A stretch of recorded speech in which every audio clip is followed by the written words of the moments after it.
सबसे पहले मैं शुक्रिया अदा करना चाहता हूं कराची यूनिवर्सिटी का कि उनने मुझे इस ऑनररी डॉक्टरेट से नवाजा। मैं ये नहीं जानता हूं कि मैं इसका हकदार हूं कि नहीं। मैं सिर्फ एक चीज के लिए कोशिश करता हूं कई सालों से कि शायद मुझे जन्नत में एंट्री मिले। इस डॉक्टरेट डिग्री का हकदार हूं कि मैं नहीं जानता हूं।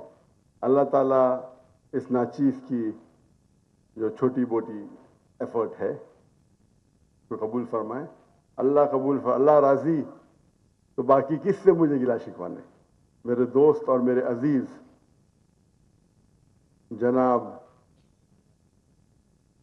खान साहब तिसोरी ने, गवर्नर ऑफ सिंध कामरान खान तिसोरी ने कहा था कि जाकिर साहब या जाकिर भाई, लोग मुझे जाकिर भाई कहते, आप जो पीआई का इंसिडेंट है उसे भूल जाओ।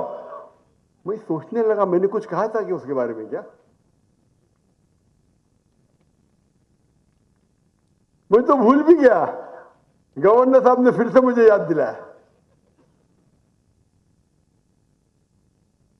और मुझे पता है कि सोशल मीडिया में काफी तनाव था और मुझे एहसास हुआ क्या मैंने जो बोला सही था क्या नहीं था। वो बात तो अपनी हक की थी अपनी जगह पे, बट मैं बिल्कुल नहीं चाहता था कि हिंदुस्तान और पाकिस्तानी भाइयों में जिस तरीके से अंग्रेज ने हम में नफरत पैदा की, मैं बिल्कुल नहीं चाहता था कि पाकिस्तानी और हिंदुस्तानी भाइयों में बहनों में कभी तनाव हो। मैं एक अमन का पैगंबर हूं, अमन फैलाता हूं। तो अगर कोई मेरे पाकिस्तानी भाइयों और बहनों को कोई तकलीफ हुई मेरी इस बात के पीआई से तो उसके लिए माजरत चाहता हूं। हमेशा यकसानियत पे बात करो। ये अक्सर कुछ लोग जो अपने फायदे के लिए हमेशा कंपटीशन लगाते हैं। मैं हमेशा कोशिश करता हूं, चाहे मुसलमान हो चाहे गैर मुस्लिम हो, चाहे पाकिस्तानी हो चाहे हिंदुस्तानी हो, मैं चाहता हूं सबको अल्लाह की तरफ लेके आए। और इंशाअल्लाह एक दिन ये जो दरार है, ये बॉर्डर्स है, इस्लाम में कोई मुल्कियात नहीं, इस्लाम में तो एक ही है। ये पासपोर्ट और ये सिटीजनशिप बाद में है। हम सिटीजन चाहते हैं जन्नत की और दुआ करते हैं कि अल्लाह ताला कबूल फरमाए और हम सब मुसलमानों को इंशाअल्लाह जन्नत का पासपोर्ट दे इंशाअल्लाह।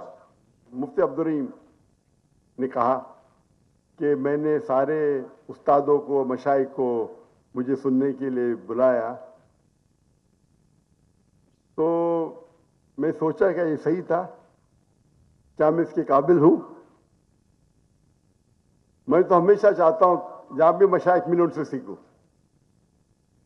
मैं हमेशा अपने आप को तालिब इल्म समझता हूं और मेरी ख्वाहिश थी कि मैं जामियत रशूद का जो इदारा है उसे विजिट करूं और 2-3 बार इसका प्रोग्राम बना, लेकिन हालात की वजह से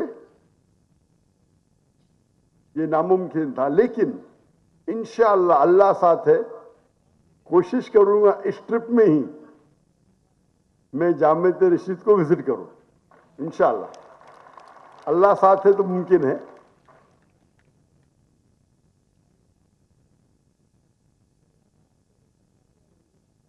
जो आज की तकरीर का मौजू दौरे जदीद, आज के वक्त के उसलूब दावत कैसे होनी चाहिए, आज के दौर में दावत कैसे होना चाहिए। कुरान मजीद में और सही हदीस में अल्हम्दुलिल्लाह जो मास्टर की दी गई है वो सेम है। जो कुरान और हदीस में जो हमें तालीम मिलती है वो सेम है। कुछ चीज वो कॉन्टेक्स्ट में लेके मैसेज सेम है। 1400 साल पहले, अभी और ता क़यामत तक रहेगा, वही रहेगा। और ये अल्लाह सुब्हानहू व तआला का कलाम है। किस तरीके से हम उसे समझे और इस्तेमाल करें वो हम पे है हर दौर में, क्योंकि ये आखिरी कलाम है। पहले कलाम जो सिर्फ महदूद थे कुछ सालों के लिए, कुछ वक्त के लिए, आखिरी कलाम ऐसा नहीं है, ता क़यामत तक है। और सिर्फ मुसलमान के लिए नहीं, सिर्फ अरबों के लिए नहीं, सारे इंसानियत के लिए। तो इसीलिए ये जो इसके अंदर हिकमत दी गई है और जो हिदायत दी गई इंसानियत के लिए, वो ता क़यामत तक है।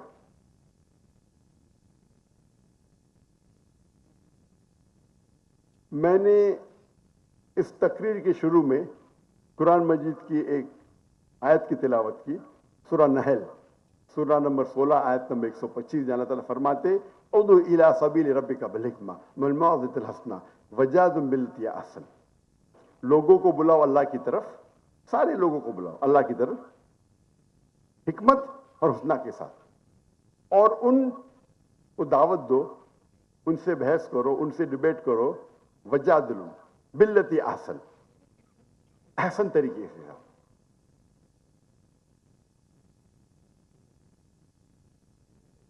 और इस जो टॉपिक के, इस मौजू के तो कई पहले मैं कोशिश करूंगा कुछ जितने पहलू टच कर सकूं।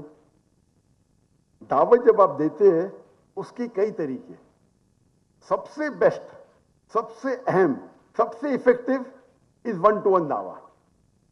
अगर एक इंसान दूसरे इंसान से फेस टू फेस दावा करता है, उससे ज्यादा इफेक्टिव कोई है ही नहीं।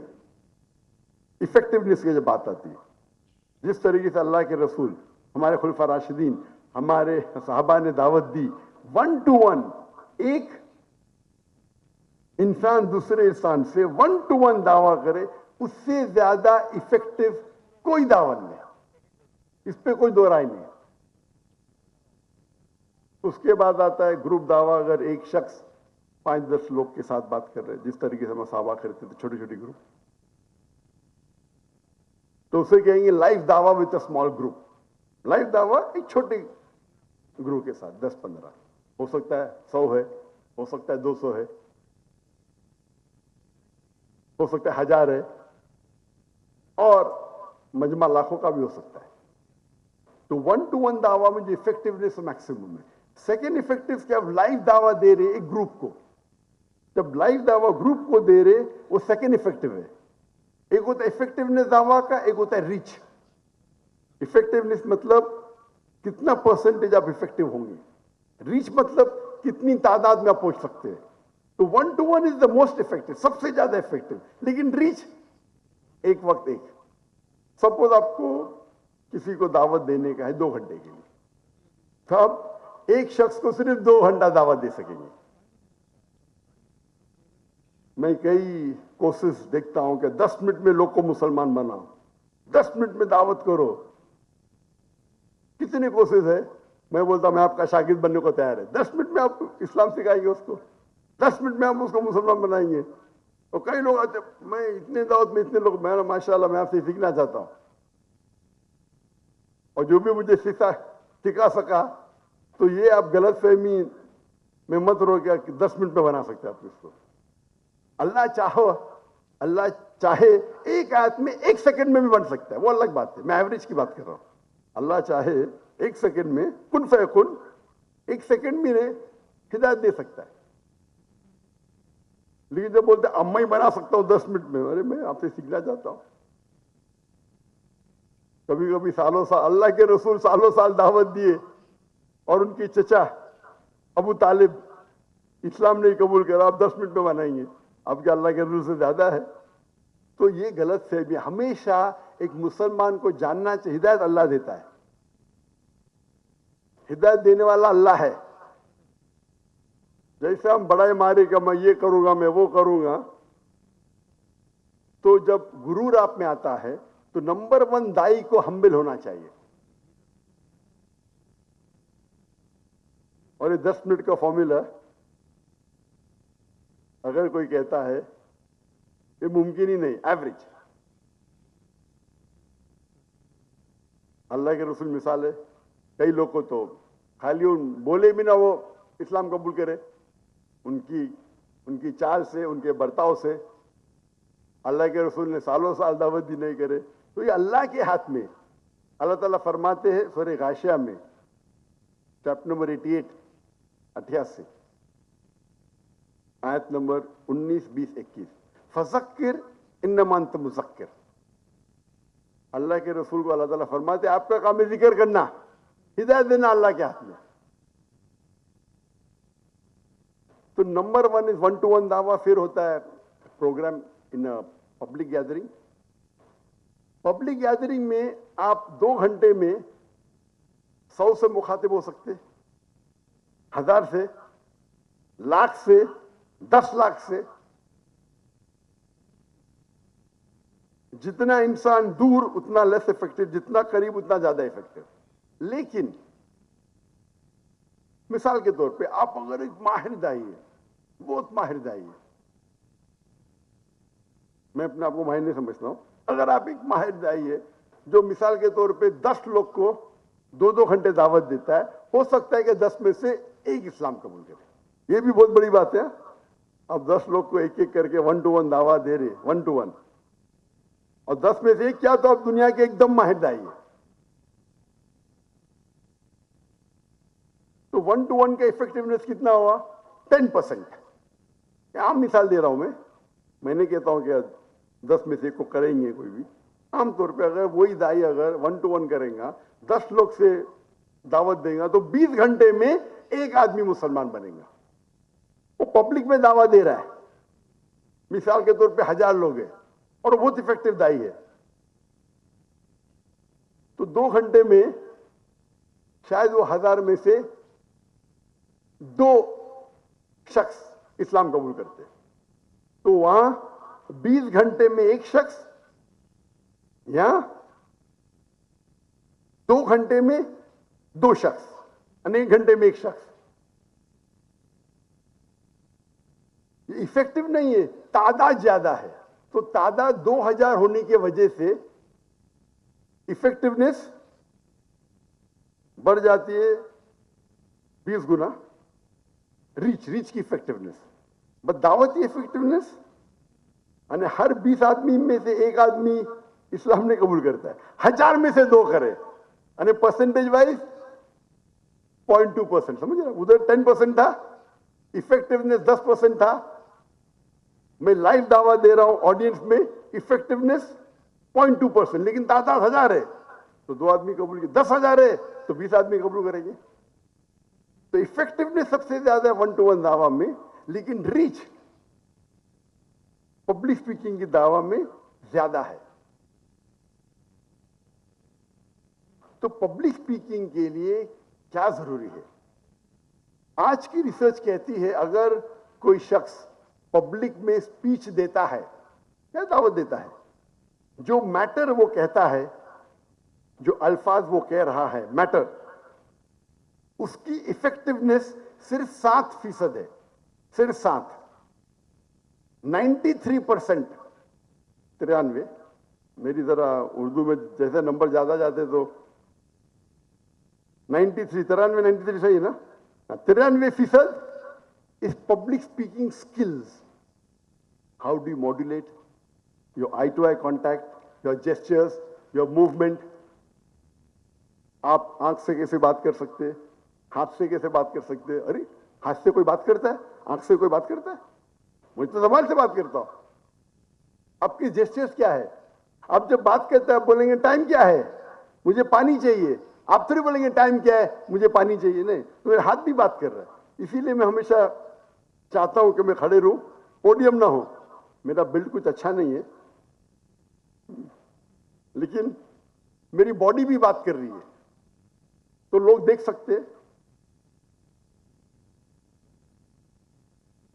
तो 93% प्रेजेंटेशन। इस मौजू पे हम 3-4 दिन बात करते हैं। हमारी दावा ट्रेनिंग प्रोग्राम जो 33 दिन का दावा ट्रेनिंग प्रोग्राम होता है, उसमें 3 दिन सिर्फ इस मौजू पे बात करते हैं, प्रेजेंटेशन स्किल्स। किस तरीके से आपको बात करना चाहिए, वेयर द टर्मिनेसेस, किधर आपके हाथ होना चाहिए, कैसे आप। लेकिन एक चीज उसूल है भाई, माहिर बन जाएंगे जैसा शेख दीदात। एक बार आप माहिर बन गए तो आप रूल को तोड़ सकते। जब तक माहिर नहीं बने रूल को फॉलो करो। शेख दीदात साहब जो माहिर, लाइक ब्रूसली बहुत से मार्शल आर्ट्स के रूल तोड़ता है, लेकिन वो इतना फास्ट था वो तोड़ सकता है। आप मत कीजिए, अब ब्रूसली बन जाएंगे तो कीजिए। तो हर एक के लिए एक फॉर्मूला होता है किस तरीके से आप बात करना चाहिए, किस तरीके से आपके चेहरे पे मुस्कान होनी चाहिए। आई टू किस तरीके से अगर वो आदमी सो रहा है तो मैं उसको देख के करूंगा तो बोले उठ जाओ, मैं तकरीर बंद करके तो भाई साहब क्यों सो रहे आप, मैं उसके ऊपर देखूंगा जरा उठ गया तो अरे जाकिर भाई देख रहे मुझे तो आंख से मैं उसको उठा रहा हूं। तो ये पूरी टेक्निक है, ये पूरा आर्ट है। तो अगर आप इफेक्टिव होंगे पब्लिक स्पीकिंग में, और कोई भी शख्स ये नहीं बोल सकता है कि मैं पब्लिक स्पीकिंग नहीं जानता हूं। क्यों नहीं बोल सकता है? जो जानते हैं मेरे हिस्ट्री के बारे में, मेरे बचपन के बारे में, वो जानते होंगे कि मैं बचपन से हकलाता हूं। कौन अगर पूछेगा तुम्हारा नाम क्या, मैं कहता तो मेरा नाम जाकिर है, ये मैं था। मैं ख्वाब में कुछ भी सोच सकता था कि मैं दुनिया का सबसे बड़ा डॉक्टर बनूंगा, लेकिन ख्वाब में भी नहीं कभी सोच सकता था कि 25 लोग के सामने मैं बात करूंगा। शेख अहमद दीदा साहब से मुतासिर हुआ, इदारा कायम किया हमने, मेरे लिए नहीं दूसरों के लिए। मैं तो बात ही नहीं कर सकता हूं, ख्वाब में नहीं सोच सकता हूं तो क्या बात करूं। जो पहले मेरे दोस्त जब स्टेज पे गए, क्या बोलते कोल्ड फीट मतलब वो बहुत माहिर थे बात करने में। पहले बार स्टेज पे गए, कोल्ड फीट मतलब वो डर गए, क्या करूं। मैं गया और जब स्टेज पे मैं बात करने लगा ना, हकलाना चले गया। मैं भी चौंक गया, अरे स्टेज पे तो मैं हकलाता नहीं हूं। लोग अक्सर स्टेज पे हकलाते हैं, नीचे तो मैं क्या हो गया, फिर नीचे आया, फिर से हकलाने लगा।